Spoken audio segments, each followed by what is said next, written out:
Bom dia a todos. Quero cumprimentar com a graça e a paz do nosso Senhor e Salvador Jesus Cristo. Para mim é um grande privilégio, uma grande honra poder participar desse encontro presencial aqui na Igreja O Brasil para Cristo. Me sinto extremamente honrado por essa oportunidade de estar aqui. Tive a oportunidade de conhecer o pastor Caio Fábio. Nós conversamos muito de forma à distância, de forma digitalmente, e hoje nós nos conhecemos presencialmente. Conheci o pastor Cláudio, que me recebeu com muito carinho. Prazer poder estar aqui na igreja, recebido com tanto amor. Conheci o pastor Eduardo também, e os demais irmãos que nós iremos com certeza conhecer no decorrer dessa manhã e dessa tarde.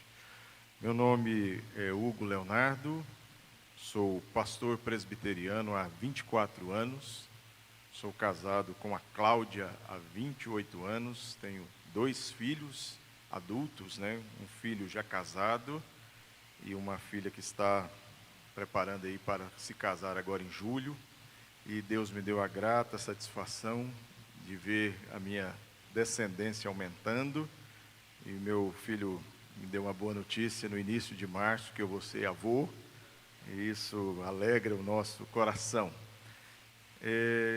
Fiz seminário no Seminário Presbiteriano Brasil Central em Goiânia, também me graduei em Teologia pela Universidade Metodista de São Paulo, e fiz pós-graduação em Filosofia pela Universidade Gama Filho, também de São Paulo. Tive a oportunidade de plantar 3 igrejas presbiterianas, revitalizar outras 3 igrejas e fracassar também em um projeto.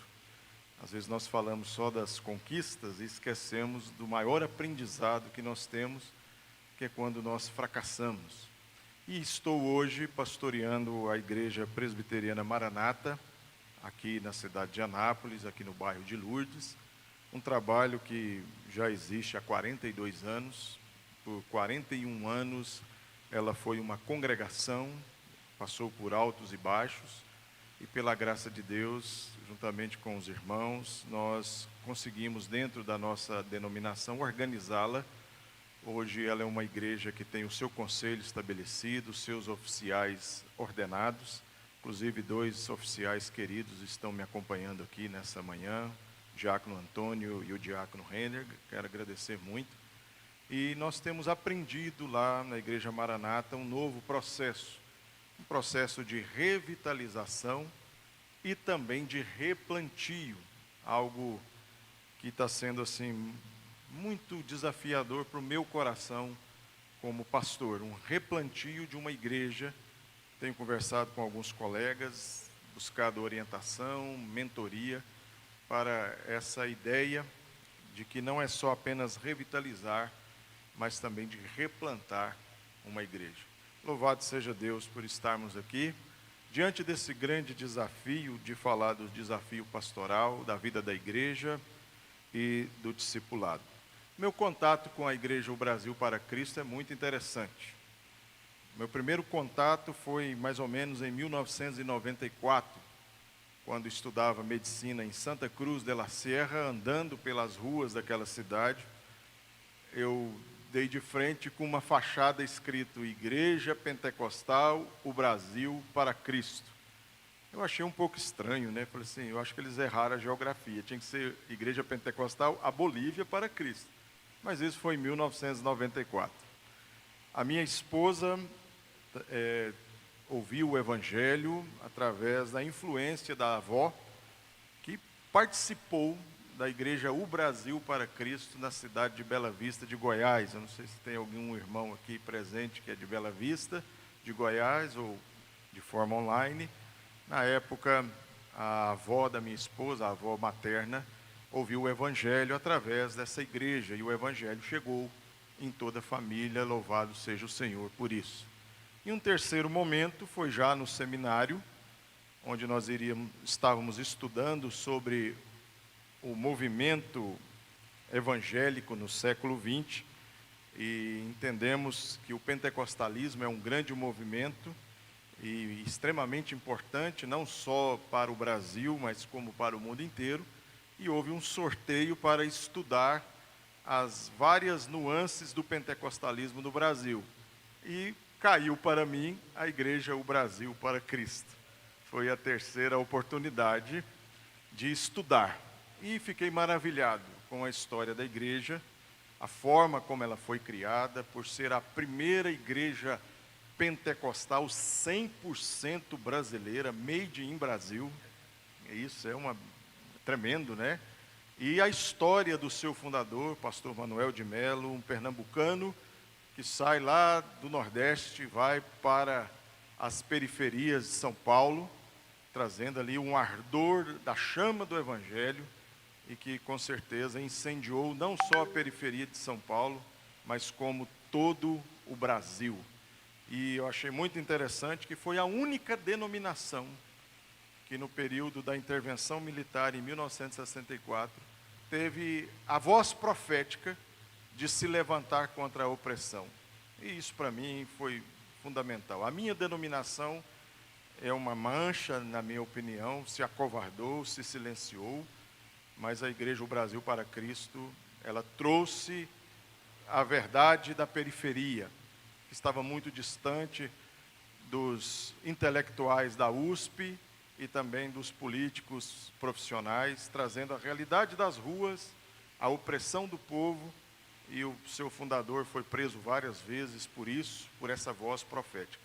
E hoje nós estamos aqui no século XXI, aonde o pentecostalismo não é mais uma igreja de periferia.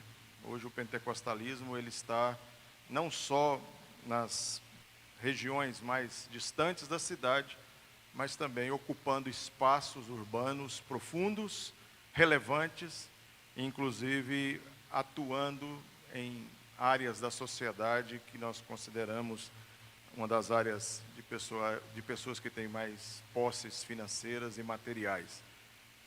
O pentecostalismo, por exemplo, no bairro Alphaville, né, pastor Cláudio, é muito forte. Hoje, em Alphaville, em São Paulo, que é um dos metros mais caros do Brasil, o que mais cresce são igrejas e academias de ginástica. Se você dá uma olhada lá, e o pentecostalismo é muito forte no bairro Alphaville, mostrando que a força pentecostal, ela sai da periferia, daqueles que migraram do campo para as cidades, foram acolhidos e agora ganha todo o Brasil. Eu quero pensar com os irmãos um pouco sobre esses desafios do pastor, do obreiro, do líder, em a sua igreja e também trazendo uma proposta do discipulado. E eu gostaria de meditar apenas num verso, que se encontra no livro das Crônicas, capítulo 1. 1 de Crônicas, capítulo 12, apenas o verso 32. Primeiro livro das Crônicas, capítulo 12, verso 32, e eu quero ler com os irmãos. Assim diz a palavra do Senhor: dos filhos de Issacar, conhecedores da época, para saberem o que Israel devia fazer, 200 chefes e todos os seus irmãos sob suas ordens. Dos filhos de Issacar, que entendiam da época e sabiam o que fazer. Meus amados, nós temos vivido um tempo extremamente curioso no nosso Brasil. Nós nunca tivemos tantas igrejas abertas como nós temos nessa realidade que temos vivido. Segundo o Ministério da Fazenda, o Brasil tem mais CNPJs de igrejas abertas do que de escolas e farmácias em nosso país.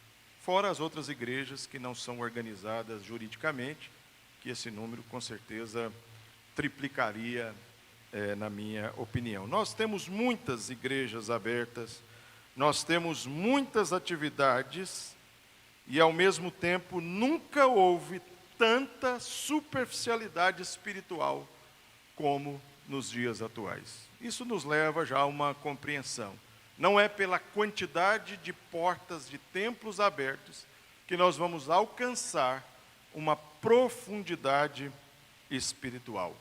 Eu não sei se os irmãos teve acesso ao livro O Brasil no Espelho, um livro que foi lançado ao final do ano passado pelo cientista político Felipe Nunes, e ele traz um dado muito interessante sobre o Brasil e sobre os evangélicos no Brasil. Ele escreveu um outro livro chamado A Biografia do Abismo, mostrando a questão da polarização no nosso país, e uma pesquisa encomendada pela Rede Globo de televisão, que virou esse livro, chamado O Brasil no Espelho, mostrando como nós brasileiros nos vemos face a face, sem nenhum filtro, sem nenhum programa, sem nenhum aditivo, mas como é o brasileiro. E, por incrível que pareça, o Brasil é um país que crê em Deus. Nós temos um país cuja pesquisa aponta que 97% da população brasileira crê em Deus.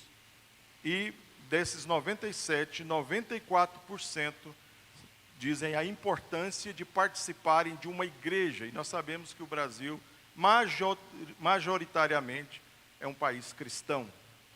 Então, ou seja, nós temos aí uma população enorme de pessoas que se abirrogam cristãos, que participam de igrejas e que vivem a fé. Então, nós estamos vivendo num momento extremamente interessante, aonde nós estamos a passos largos de, no máximo, mais alguns 10, 15 anos, nos tornarmos o país com 50% ou mais da população se denominando evangélico. O maior país católico do mundo está no limiar de se tornar o maior país que confessa como evangélico na América do Sul. Isso é muito interessante. Às vezes isso pode trazer para nós pastores um ufanismo. Nós estamos avançando, nós estamos conquistando, nós estamos estabelecendo a nossa marca, nós temos bancada evangélica no Senado, na Câmara, nós temos uma influência econômica pungente, nós somos um povo. Mas aí a gente faz algumas perguntas para nós pastores. Nós somos chamados para uma ação de poder, ou nós somos chamados para vivermos o Evangelho do Cristo, que se entregou e morreu por cada um de nós? Essas são as inquietações do meu coração. O brasileiro é profundamente religioso, mas cada vez menos comprometido com as instituições, com as autoridades e com os processos de formação. O nosso povo é crente, nosso povo é religioso, mas não querem compromissos denominacionais, institucionais, e tem uma relutância com a relação à formação espiritual.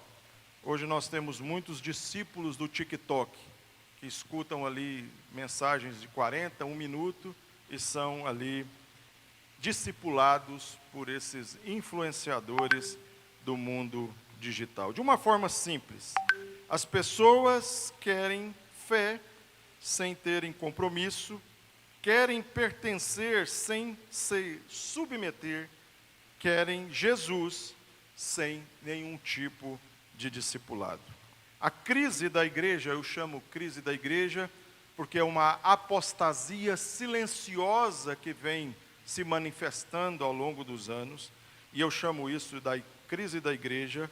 Não é de forma alguma estrutural, mas na minha perspectiva, a crise da igreja, ela é formativa. Ela não é de estrutura. Estrutura nós temos muitas. Israel tinha homens que sabiam lutar. Quando você lê o livro das Crônicas, no capítulo 12, nós vamos ver pelo menos 11 tribos de homens guerreiros, milhares de homens que tinham destrezas nas mãos para lutar com lança, escudo e espada. Mas somente uma tribo sabia discernir o tempo e sabia o que fazer. Mas Israel precisava não de apenas homens que soubessem lutar, mas de homens também que sabiam discernir a realidade. O texto não nos diz que eles eram os mais fortes. O texto nos diz que também eles não eram os mais numerosos, apenas 200 chefes. Outros eram milhares, um grupo pequeno. O texto diz que eles apenas entendiam o tempo e sabiam o que fazer. Nós somos quase 50% da população chamada e denominada de evangélica. Nós temos muita gente. Será que nós sabemos discernir o tempo e sabemos o que nós temos que fazer como povo de Deus aqui no nosso amado Brasil? O discernimento, ele precede a ação. O discernimento, ele vem primeiro do que o planejamento. Hoje muitas igrejas sabem fazer eventos maravilhosos, sabem usar a mídia de uma forma extraordinária, sabem crescer numericamente, exponencialmente no nosso país, mas talvez não sabem formar discípulos, não sabem formar seguidores que amam a Jesus e que andam segundo as pegadas do nosso Mestre. Não sabem formar os seus discípulos, e aqui, meus irmãos, entra na minha perspectiva, da minha fala, nessa primeira oportunidade que nós temos nessa manhã, o nosso primeiro desafio pastoral como líderes e como obreiros. Nós estamos formando seguidores de Cristo ou nós estamos criando consumidores religiosos? Essa é uma inquietação que eu tenho como pastor, nessa pouca experiência de 24 anos no ministério pastoral. Eu, como pastor da minha igreja local, eu estou formando discípulos que amam a Jesus ou estou formando apenas consumidores de um produto evangélico, de uma ação que possa trazer e atenuar as aflições do dia a dia? Essa é uma primeira pergunta para a gente pensar nesse desafio de sermos pastores, pessoas chamadas, vocacionadas para algo enorme, gigante. Como nós, pessoas frágeis, limitadas, podemos receber uma atribuição tão sublime de levar a palavra do Senhor a outros, quanto nós mesmos precisamos ser pastoreados, acompanhados e vivermos também como discípulos de Jesus. Eu gostaria de também trazer pelo menos 3 outros livros, além do Brasil no Espelho, livros que me ajudaram a planejar essa palestra. Um livro que tem me impactado numa segunda leitura, o livro de Dietrich Bonhoeffer, chamado Discipulado, e 2 livros do Henri Nouwen, Em Nome de Jesus e O Caminho do Coração, que tem me ajudado a entender e interpretar como ferramentas a serem utilizadas nesse desafio de formação de discípulos, pelo menos aonde tenho atuado na minha igreja local. Dietrich Bonhoeffer, nesse livro chamado Discipulado, ele traz um diagnóstico que parece ter sido escrito para nós hoje. Não querendo ser anacrônico, Dietrich Bonhoeffer viveu num contexto de pré-guerra, de Segunda Guerra, no momento de um nazismo, da presença terrível alemã, nessa ideia maluca de Adolf Hitler, mas ele se levanta como uma voz profética justamente naquele momento. Lembrando que nessa Alemanha nazista, antes dela ter sido a Alemanha nazista, ela foi a Alemanha de Lutero, a Alemanha da Reforma, a Alemanha de viver pela fé, a Alemanha de somente as Escrituras. Mas passado o tempo ela se tornou a Alemanha nazista intolerante, aonde criou a figura do líder e do próprio Estado como sendo a emanação da presença divina. E Dietrich Bonhoeffer se levanta como uma voz profética, às vezes solitária, diante desse grande desafio de chamar a igreja alemã para o discipulado, para se parecer mais com Cristo. E ele traz um conceito muito pesado, chamado o conceito da graça barata. E ele diz que essa graça barata é um evangelho sem cruz, um evangelho que não produz arrependimento e um evangelho que não produz transformação. Um evangelho que não produz a vida de Cristo na vida do povo de Deus. Isso é apostasia. É esse crescimento enorme e influente de uma religião sem produzir nenhuma transformação real na vida dos seus seguidores e dos seus membros. Ele traz que a graça barata, ela cria auditórios cheios, mas cria vidas vazias. Hoje os auditórios das nossas igrejas estão cheios, mas a grande pergunta é se as vidas estão cheias ou se as vidas estão vazias. Elas produzem adeptos ou convertidos ao Senhor Jesus. Adeptos eles frequentam, mas não seguem. Eles cantam, mas não adoram. Nessa pesquisa, o Brasil no Espelho, a música mais ouvida no Brasil de fora a fora é a música gospel. E eu já fiz o teste. Eu ando só de Uber. E de cada 10 Uber que eu pego, 7 estão ouvindo músicas evangélicas. E eu faço questão de perguntar todas as vezes: você é evangélico? Não, eu sou católico. Não, eu sou espírita. Não, não tenho religião. Ah, mas você gosta de música evangélica? A música é boa. Muitos cantam, poucos adoram. E a Globo entendeu isso. Os especiais de final de ano, seus irmãos já perceberam, mudaram. São especiais que a música gospel tem tido protagonismo. E às vezes nós, como povo de Deus, nós somos iludidos, né? E ficamos felizes. Mas nós não estamos entendendo o tempo. Precisamos discernir o tempo. Pessoas cantam, mas não adoram. Sabem sobre Jesus, mas não tem nenhum tipo de relacionamento com Ele. Sabe tudo. Onde nasceu, como é que era o nome da mãe, como morreu, mas não tem nenhum relacionamento com Ele. Bonhoeffer, ele contrapõe isso, trazendo a proposta não da graça barata, mas de uma graça preciosa. E ele diz no livro Discipulado: quando Cristo chama um homem, Ele o convida a morrer. É tomar a sua cruz. E quando nós tomamos a cruz, nós estamos dizendo que nós iremos morrer para muitas outras coisas. A grande pergunta é que nós, como pastores, líderes, obreiros, discípulos de Cristo, nós temos morrido, tomado a cruz, ou nós estamos relutantes em relação ao chamado e à proposta de Cristo para nós?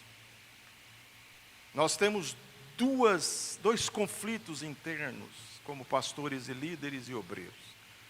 Nós lidamos com a ira, porque nós, de certa forma, lutamos como pastores em relação a essa ira interna. E às vezes no púlpito nós descarregamos na congregação toda a nossa ira, toda a nossa frustração humana. Nós também, como pastores e líderes, lutamos contra a cobiça. Eu não sei você, mas eu luto contra a cobiça. Uma igreja maior, uma igreja mais importante, prestigiosa, poderosa, onde os governantes sentam comigo para ouvir opiniões. Quando a gente sabe de outra igreja que tem sobressaído na área política, econômica, o nosso coração fica balançado. Dois campos da alma pastoral, que eu creio que nós precisamos ver com atenção: a ira e a cobiça. é preciso tomar a cruz. É preciso tomar o caminho da graça preciosa. É preciso que Cristo viva em nós. Não sou eu mais quem vivo, mas Cristo vive em mim. Nós precisamos desse retorno. Henry Nouwen, no seu livro Em Nome de Jesus, ele faz uma leitura profética. Ele é chamado para escrever esse livro na metade do século XX, para falar sobre o líder do século XXI. Nesse livro incrível, pequenino, mas extremamente denso, ele diz que o maior perigo do ministério pastoral não é o pecado escandaloso, não é esse pecado midiático do pastor que some com o dinheiro da igreja, que compra helicóptero, que compra suas mansões. Nós olhamos para isso e achamos que isso nunca vai acontecer com a gente, porque somos pequeninos, quem somos nós para andar de helicóptero? Mas se a gente tivesse o poder e o dinheiro, será que nós não andaríamos? Será que nós não compraríamos mansões de 20 milhões para morar? É uma pergunta. E ele diz nesse livro que o maior perigo do pastor não são os pecados escandalosos, mas o maior perigo é a substituição da intimidade pela relevância. Queremos ser relevantes. Queremos ter o nosso nome reconhecido. Queremos ser chamados para os congressos, para os encontros. Queremos que as pessoas façam deferência a nós. O maior perigo é a falta de intimidade. E substituímos a falta da intimidade com o nosso Senhor Jesus, por querermos ser relevantes. E ele coloca essas 3 tentações da relevância. A primeira delas é ser relevante em vez de sermos fiéis. O Senhor Jesus vai buscar uma igreja fiel. Ao final do seu sermão, em Mateus capítulo 24, terminando a conclusão ali, ele vai trazer que ele vai buscar o servo que é fiel. Ele não vai buscar o servo relevante, o que teve vários seguidores, o que teve várias ações impactantes. Tudo isso tem o seu valor, tudo isso tem sim a sua estratégia, pode ser, mas isso não pode ser o cerne da vida daquele que é chamado para ensinar Cristo e formar Cristo na vida do outro. Por isso o ministério pastoral é tão pesado, porque ele é um ministério de renúncia, de cruz, contra a nossa ira, contra a nossa cobiça. A igreja, ela é tentada a competir com o mundo. Ela quer ser mais atraente, ela quer ser mais moderna.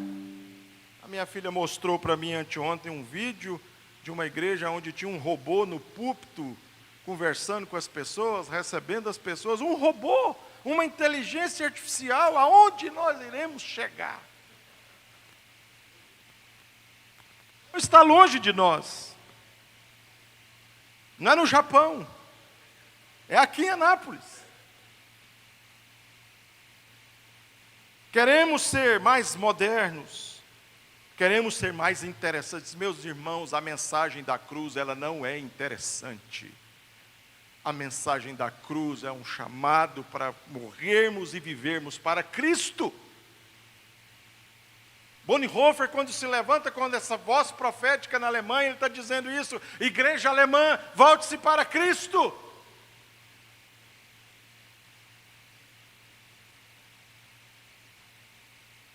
Uma segunda tentação é querermos ser pessoas espetaculares. O espetáculo em vez do serviço. Queremos impactar. Gostamos dos números. Quantos membros tem a sua igreja, pastor? Quantos cultos? Sua igreja, que Mais de 1.000 começa a entrar num patamar. Abaixo de 1.000, meia boca. Gostamos de impactar, gostamos dos números, gostamos do reconhecimento, isso é uma tentação. Mas Jesus lavou os pés, irmãos. Jesus sempre estraga a festa do pastor. Terceira tentação é controlar em vez de amar. Nós somos obcecados em controle. Planilhas. Quanto? Quem veio? Quantas pessoas estiveram na reunião? Reunião de oração, quantos? 20, 30, 50? Culto à noite, 300? Ih, baixou a frequência. Queremos controlar tudo isso.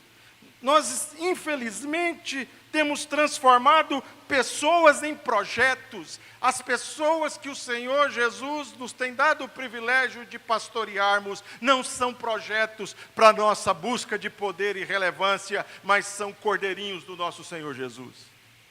E como isso é pesado! E às vezes nós transformamos pessoas em projetos.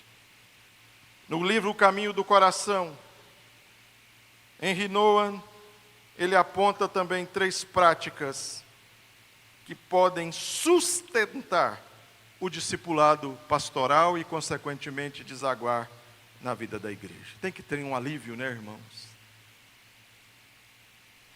Nós, pastores, esquecemos o tempo do silêncio. Nós, líderes, queremos só fazer projetos, coisas mirabolantes, coisas impactantes. E qual é o tempo que você tem de silêncio? De se aquietar diante do Mestre. Fazer como Maria, irmã de Marta, que se quedou aos pés de Jesus para ouvi-lo. Você tem ouvido a Jesus? Nós temos que resgatar a solitude na vida pastoral e a vida de oração. A vida profunda de oração. Sem essas realidades, o discipulado vai virar apenas informação sem transformação. Vai apenas virar ativismo sem nenhum tipo de espiritualidade. Você tem se aquietado, meu querido irmão, pastor, obreiro, obreira, missionário, diácono, presbítero? Eu não sei quanto a vocês, mas isso é um grande desafio para mim.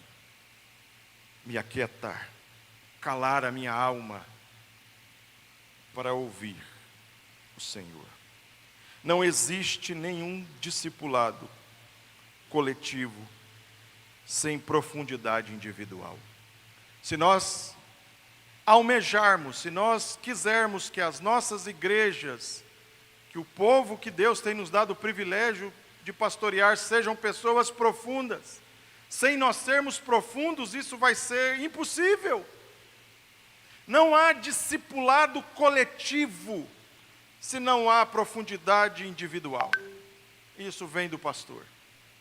Isso vem do líder. E não estou falando de ler livros teológicos, apesar da sua importância.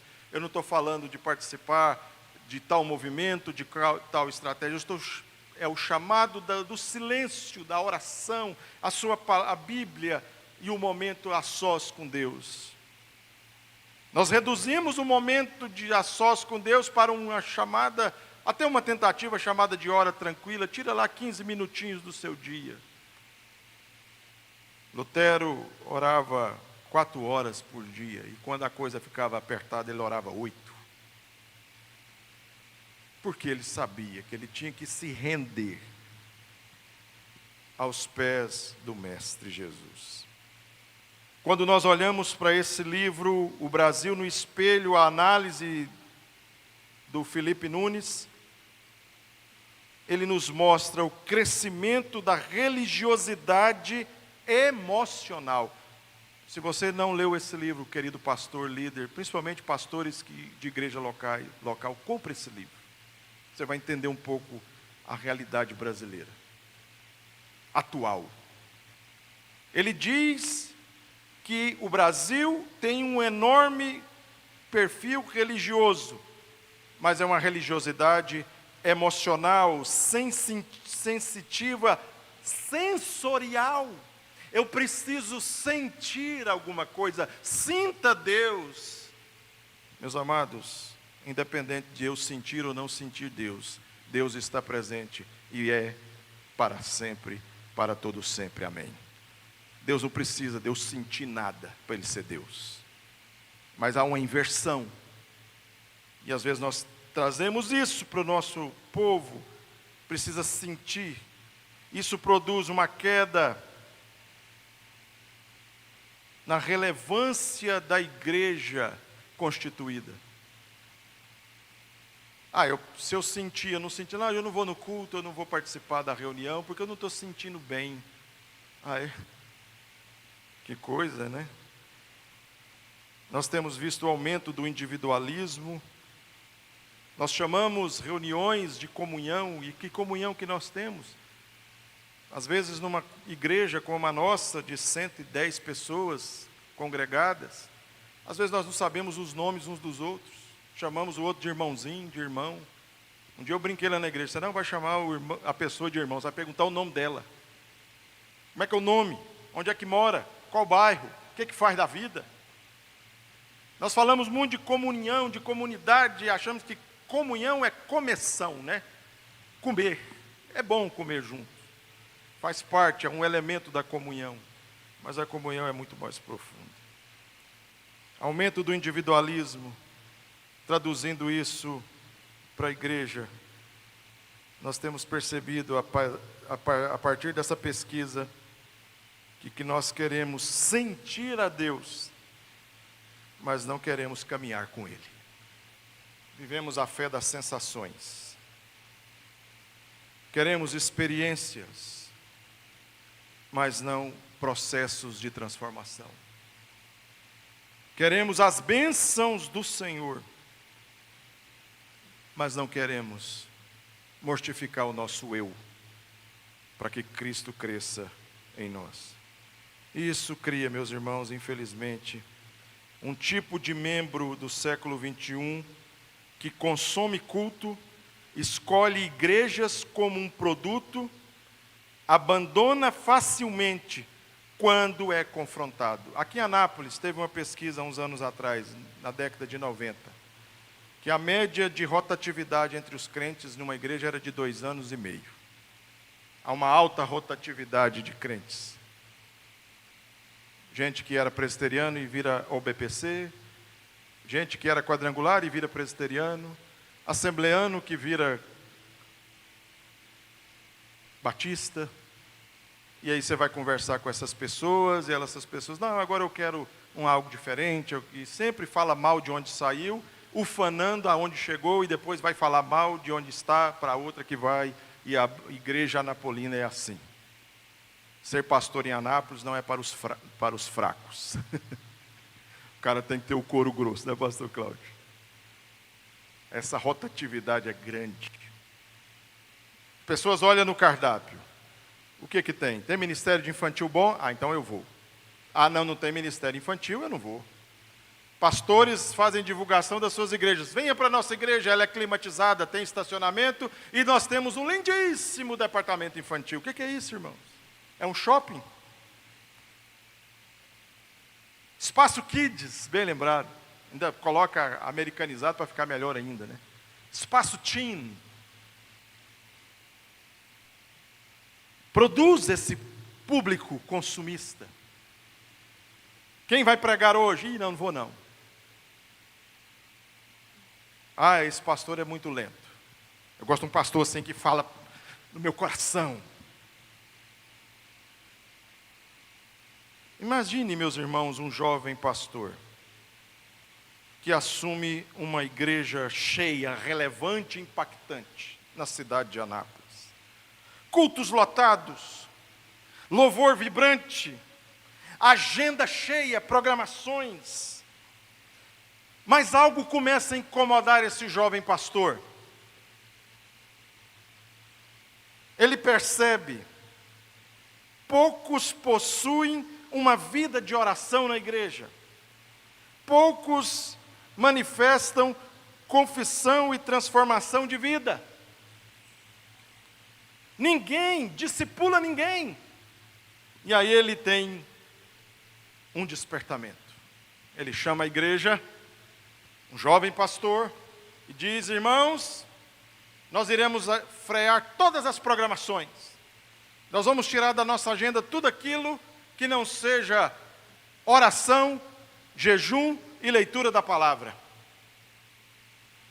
E aí ele convoca a igreja para uma semana de oração e jejum. E aí ele entra naquele auditório enorme, com aqueles telões de LED maravilhosos. 70% da igreja não está presente.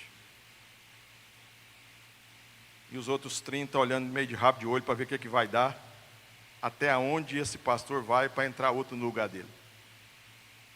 O que esse pastor percebe?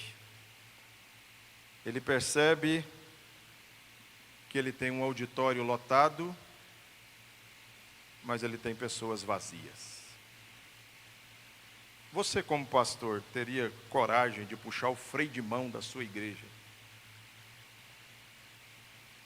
e propor um retorno a Jesus pela palavra, oração e quebrantamento?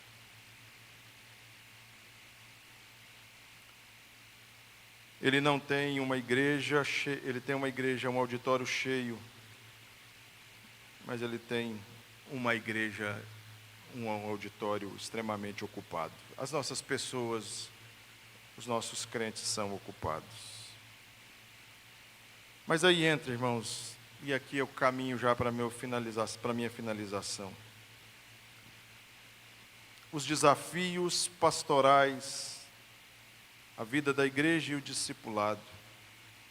Eu queria trazer pelo menos 4 desafios. O primeiro desafio que eu pensei é o desafio da formação de pessoas em uma cultura de consumo. Formar pessoas diante de uma cultura consumista. As pessoas querem consumir e nós não temos nenhum produto para dar. Nós temos somente a água da vida, que jorra para a vida eterna. Não temos produto nenhum para oferecer. Nós temos uma pessoa. Nós temos o nosso Jesus. Para isso, temos que entender a constância. Nós somos imediatistas demais, queremos formar as pessoas rápido demais. Temos que entender o compromisso do discipulado, um a um, olho no olho, coração com coração, para ensinarmos para esse que está sendo discipulado a submissão que também temos com o Senhor Jesus. Totalmente contrário aos valores dessa cultura consumista. A cultura consumista, ela rejeita a constância, o compromisso e a submissão. Nós somos contraculturais. Nós somos o Evangelho de Jesus, que é a contracultura. Um segundo desafio é ensinar obediência em uma cultura de autonomia.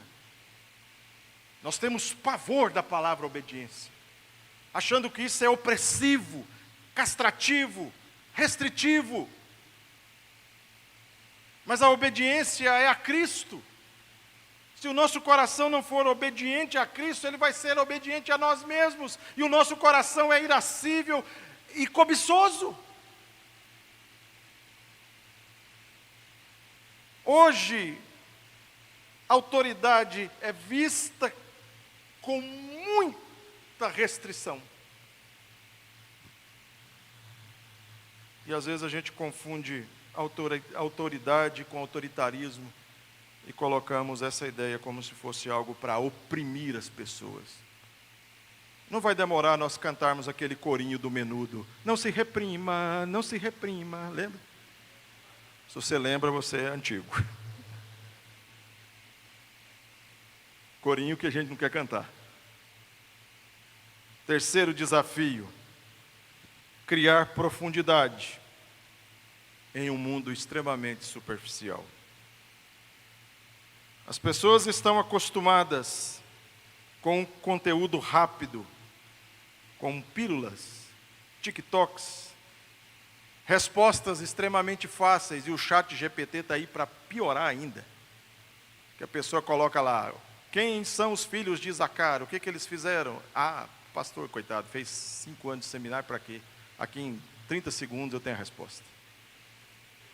Para que ler aqueles volumes grossos dos teólogos alemães? Se eu tenho acesso rápido. Eu louvo a Deus pela iniciativa do pastor Caio Fábio para a OBPC. Que vocês continuem firmes, militando pela profundidade e pelo conhecimento da palavra aplicado à vida da igreja. Que Deus fortaleça. Nós vemos uma sociedade que, além de um conteúdo rápido, respostas fáceis, uma espiritualidade extremamente rasa. Aliás, a palavra espiritualidade, ela se esvaziou bastante.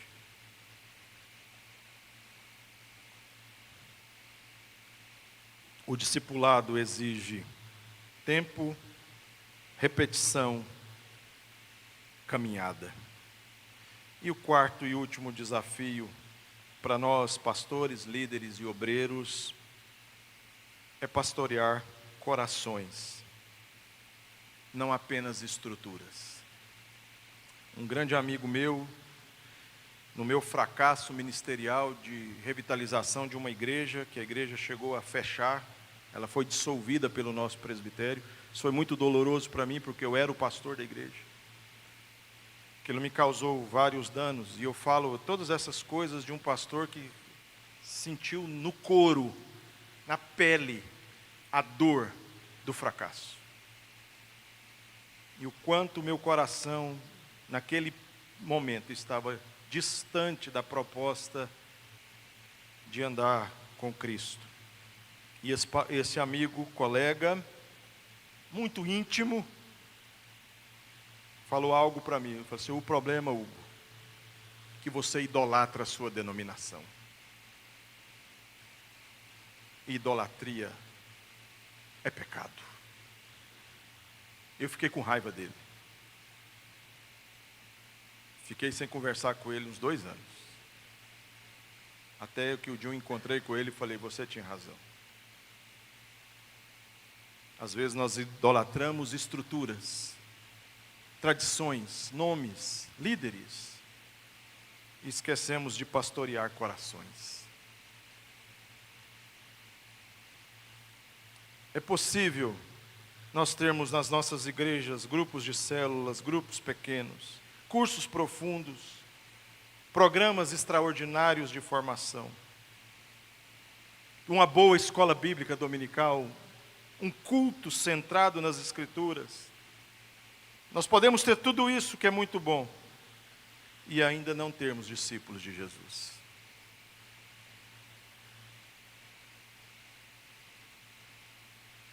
O que Israel deveria fazer? O que a igreja de Jesus, que é o Israel de Deus, precisa fazer? Os filhos de Isacar não apenas entendiam o tempo, eles sabiam o que fazer. Então, o que nós temos que fazer? Diante desse tempo, diante dessa realidade que está patente aos nossos olhos, resgatar o discipulado como prioridade e não como uma programação da igreja, mas como a vida central da igreja. Isso vai diminuir talvez o crescimento numérico, porque formar pessoas leva tempo. A pergunta não é mais quantos membros tem a sua igreja, quantas pessoas foram transformadas pelo Evangelho nesse ano. Pastor, foram 3, louvado seja Deus. Um homem que deixou de ser ímpio e passou a amar a sua família. Uma mulher que deixou de ser leviana e sensual e passou a viver o Evangelho comum da casa, da graça, dentro do seu lar. Filhos crentes. Essa estatística eu creio que nós não vamos ver nos nossos relatórios, mas é uma estatística eterna. porque o nosso chamado é para a eternidade. E C.S. Lewis disse que tudo aquilo que não é eterno é inútil, é fútil, é perda de tempo. Redefinir sucesso ministerial. Pastor, o que é sucesso para você? Quantos títulos você tem pendurado? Doutorado, mestrado, pós-doutorado, angiologia, patriarcalismo, sei lá, o que você quiser pôr. A parede não cabe mais de título. Prateleiras lotadas de livros que nunca foram abertos. Mas para dizer que é um pastor intelectual. Profundo. Mas é profundo em Deus. É profundo na comunhão do Espírito. Sucesso não é público grande. Sucesso, segundo as Escrituras, é uma pessoa transformada, rendida aos pés de Jesus. Quantos querem ser esse? Eu quero, irmãos. Antes de nós ensinarmos, nós precisamos aprender a orar. Antes de nós termos essa ação de liderar, nós precisamos nos submeter ao senhorio de Cristo. E recriar uma cultura, não apenas eventos. Eu chamo de recriar cultura. Qual cultura? A confissão. Dentro da liturgia reformada, nós temos um momento de contrição no nosso culto. É um momento onde a gente se dobra diante de Deus, reconhecendo a nossa pecaminosidade e clamamos por perdão. Lendo a história dos puritanos ingleses e comparado com a nossa igreja reformada do século XXI, os puritanos às vezes ficavam 3 horas no momento de contrição. Iam para o domingo, a igreja era aberta, as pessoas chegavam, se dobravam, se ajoelhavam e ali clamavam a Deus, pediam perdão a Deus, se quebrantavam com lágrimas, com arrependimento, com pedido de perdão, para depois cultuar a Deus. Hoje na minha igreja, quando a gente gasta 3 minutos em silêncio, as pessoas começam a movimentar, mexer nas cadeiras, olhar no relógio, ver a atualização do celular. Eu fico pensando nessas coisas. Resgatar o momento da confissão.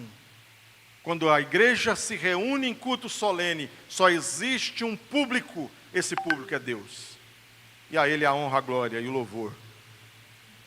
Não é performance, se o outro vai gostar da música, se a pessoa, ou se o convidado vai se sentir à vontade. Quem disse que um pecador ímpio se sente à vontade quando o evangelho da graça é pregado, irmãos? Se ele se sentir confortável, está errado. O evangelho da graça não conforta, ele primeiro traz um confronto, mostrando a realidade do coração pecaminoso, para apresentar a graça. E nós queremos que as pessoas se sintam confortáveis. Queremos amigos do evangelho e não discípulos de Cristo. Precisamos recuperar, além da cultura da confissão, da prestação de contas. Meu irmão, esse tipo de vida que você tem levado vai te levar para a destruição. Pastor, você não tem nada a ver com a minha vida. Certa feita, pastoreando uma igreja aqui em Anápolis, um jovem muito atuante, menino de Deus, dinâmico, que amava Jesus, daqueles que se convertiam em todo acampamento e quebrava os discos depois de vir de um congresso de avivamento, entrou na universidade. E ele começou a faltar os cultos de oração. Pensei, está na faculdade. Começou a faltar a escola bíblica, deve estar cansado. Começou a faltar culto, aí eu falei, opa, meu querido, eu queria ter uma conversa com você, vamos tomar um cafezinho? Vamos, pastor.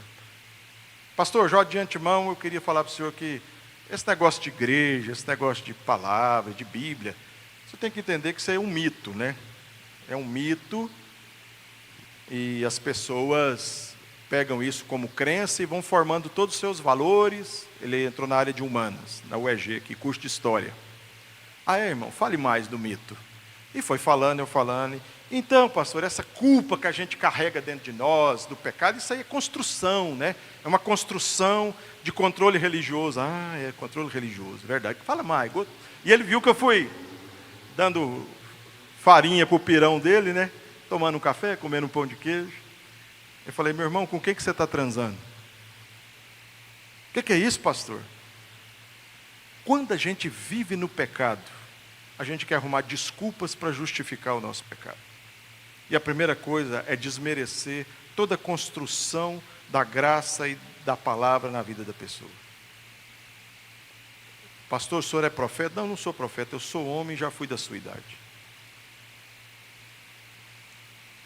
Cuidado, irmãos, de passar a mão na cabecinha do crente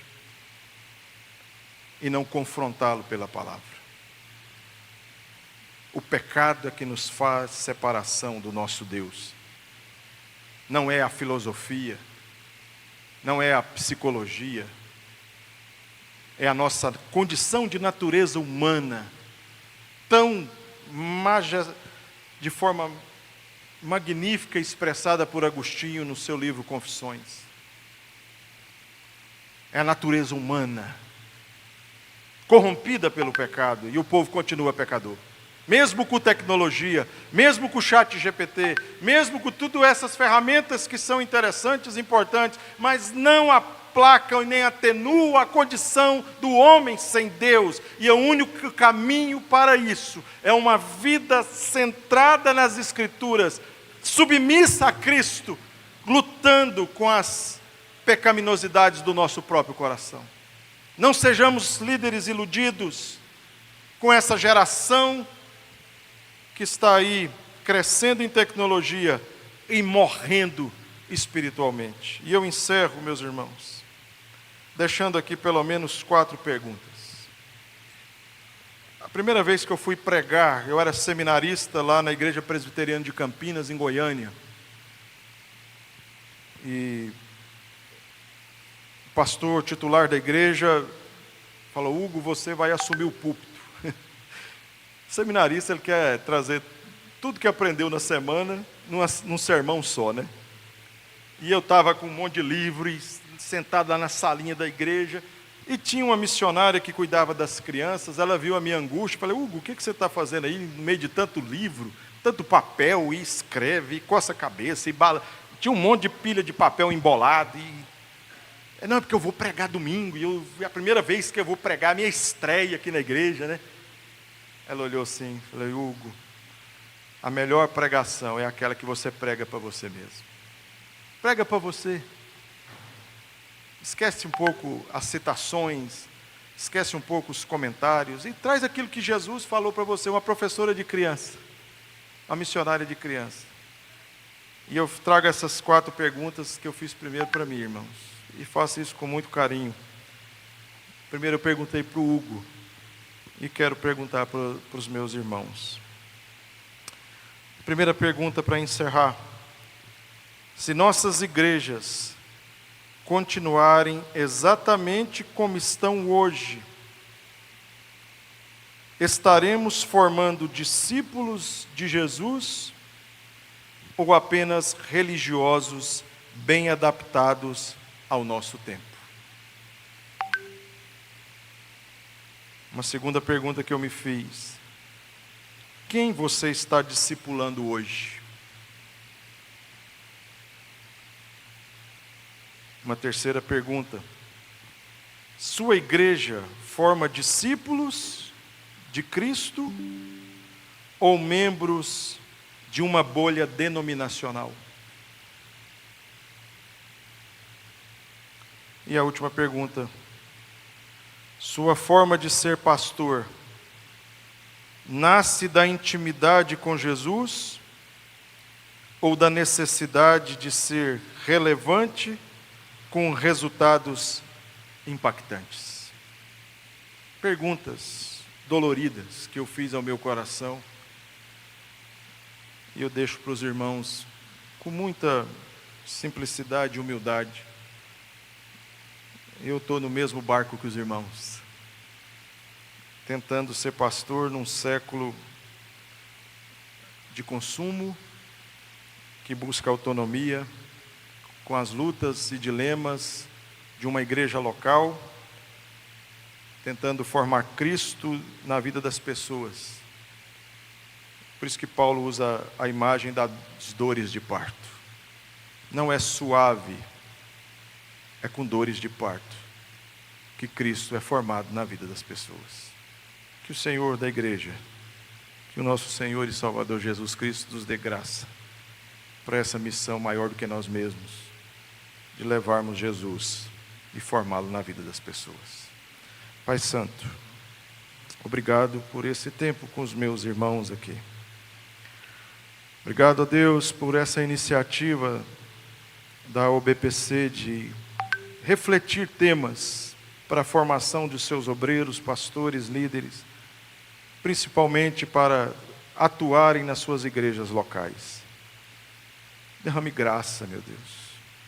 Desperte essa igreja como uma igreja que ama Jesus. Desperta a minha igreja local também, ó Deus, como uma igreja que se submete ao amor de Cristo. Ó Deus, vivemos um tempo tão diferente.